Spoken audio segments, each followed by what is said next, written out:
आखिरी बात समझने के लिए, अगर कोई कहे कि अल्लाह मुफ्ती ज़रूर अली खान पर रहम फरमा, अल्लाह मुफ्ती ज़रूर अली खान की मग़फ़िरत फरमा, अल्लाह उनके कब्र को रोशन फरमा, ये सारी दुआएं जब होती है बिलजहर, तो ईमान से कहो सब बिलजहर आमीन कहते हो कि नहीं?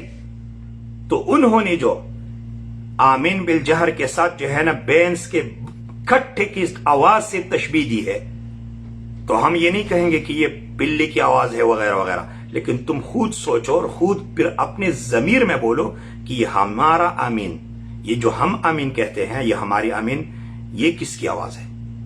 क्योंकि मुफ्ती ज़रूर अली खान ने इसको बैंस के कट्टे के आवाज के साथ उसने तशबीह दी है। जब तुम उसके लिए दुआ मांगो कि अल्लाह उनकी मग़फ़िरत फरमा, अल्लाह उन पर रहम फरमा, अल्लाह उनके दरजात बुलंद फरमा, अल्लाह उनकी खदमात कबूल फरमा, क्योंकि देवबंद के लिए खदमात किए हैं और अल्लाह के रसूल सल्लल्लाहु अलैहि वसल्लम की अहादीस की खिदमत, तो मिसाल मैंने रखी है 6 दिन के रोजे शवाल के महीने की, उनके बारे में उनकी खदमात वो है।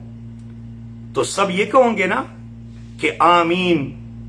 तो मेरे भाइयों, जो दुआ अल्लाह रब्बुल आलमीन ने बंदों को सिरात मुस्तकीम मांगने के लिए अल्लाह रब्बुल आलमीन ने सिखाई है, इहदिनस सिरातल मुस्तकीम, ए अल्लाह रास्ते तो बहुत सारे हैं, मुझे सिरात मुस्तकीम अता फरमा।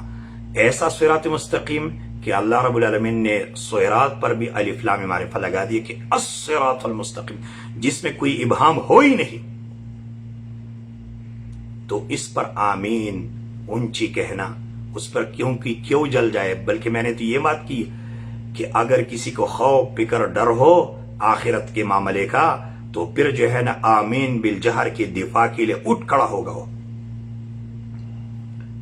देखो, हम अल्लाह रब्बुल आलमीन की बंदगी करते हैं ना, मालिक यौमिद्दीन, ए अल्लाह मुझे तो दुनिया में तूने जो है ना कुछ दिनों की इख्तियारात दिए हैं, लेकिन ऐसा दिन आने वाला है जिस दिन मुझसे मेरे इख्तियारात छीन लिए जाएंगे। लिहाजा उस दिन के लिए क्या करना चाहिए? अल्लाह की बंदगी में लगना चाहिए। इय्याका नअबुदु व इय्याका नस्तईन, अल्लाह हम तेरी ही बंदगी करते हैं। तो बंदगी अपने तौफीक और ताकत से नहीं कर सकते, ला हौला वला कुव्वता इल्ला बिल्लाह, तेरी ही मदद से, तेरी ही मदद के जरिए। अच्छा, बंदगी करते हैं तो कहीं बंदगी ऐसी ना हो जो तुझे कबूल ना हो। क्यों अल्लाह के रसूल अलैहिस्सलातु वस्सलाम ने नमाज जो है ना मिंबर पर खड़े होकर नबी सल्लल्लाहु अलैहि वसल्लम ने नमाज सिखाई, और जब सजदे का वक़्त आए तो नीचे उतर आए? और क्यों फरमाए सल्लू कमा रअयतुमूनी उसल्ली? और क्यों सहाबा किराम ने ये हुज़ैफा रज़ियल्लाहु अन्हु ने कहा कि फ़इन मुत्ता, अगर तुम पौत हो गए, फ़इन मित्ता, अगर तुम पौत हो गए तो इस्लाम और मुहम्मदी फितरत से दूर मरोगे। तो इहदिनस सिरातल मुस्तकीम, अल्लाह हमें बंदगी की तौफीक अता फरमा, लेकिन सिरात मुस्तकीम की रोशनी में। तो उस सिरात मुस्तकीम के लिए कोई आमीन चुप कर कहे और मुफ्ती ज़रूर अली खान के दराजात को बुलंद करने के लिए अल्लाह रब्बुल आलमीन से दुआ मांगने के लिए आमीन बिलजहर करे, ये कौन सी इंसाफ की बात है? ये कौन सी इंसाफ की बात है? कौन सी अदल की बात है? सोचते हो कि नहीं? अल्लाह रब्बुल आलमीन से दुआ है कि अल्लाह हमें किताब और सुन्नत पर आमली जिंदगी अपनाने की तौफीक अता फरमाए, और इस तरीके से तकलीदी शख्सी से हमें अल्लाह रब्बुल आलमीन निकलने की तौफीक अता फरमाए। क्योंकि ये वो राह है तकलीदी शख्सी कि अल्लाह के रसूल सल्लल्लाहु अलैहि वसल्लम की इत्तिबा से बंदा हट जाता है। और ये जो शाह मोहम्मद इस्माइल रहमहुल्लाह की इबारत मैंने पढ़ी है, अल्लाह की कसम सख्त इबारत है। उन्होंने इसको नसरानियत कहा है, यहूदियत कहा है। और एक और इबारत है जो मैंने पढ़ी नहीं है अभी, वक़द गलन्नासु फित तक़लीद, लोगों ने तकलीद में गुलू किया, शिया हो गए। उन्होंने कहा शिया हो गए।